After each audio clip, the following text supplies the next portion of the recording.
ಪ್ರಸ್ತುತ ಕಾಲಘಟ್ಟದಲ್ಲಿ ನಾನು ರೈತರಿಗೆ ಪರಿಚಯಿಸುವಂತಹ ಒಂದು ಹೊಸ ವಾಣಿಜ್ಯ ಬೆಳೆ ಅಂತಂದರೆ ಮೆಕಡೋಮಿಯಾ.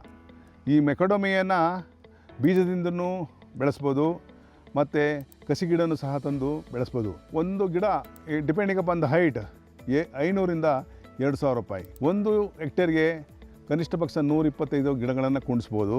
ಸೊ ಈ ಬೆಳೆ 3 ವರ್ಷಕ್ಕೆ ಇಳುವರಿ ಬರ್ತದೆ.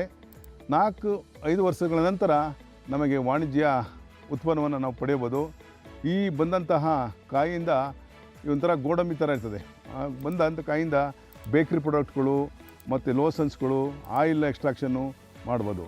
ಈ ಬೆಳೆಯಿಂದ ಕನಿಷ್ಠ ಪಕ್ಷ 1 ಲಕ್ಷದ ಮೇಲೆ ನಾವು 1 ಎಕರೆಗೆ ನಾವು ಆದಾಯವನ್ನು ಪಡೆಯಬಹುದು ಅಂತ ಹೇಳಲಿಕ್ಕೆ ನಾನು ಬಯಸ್ತೀನಿ.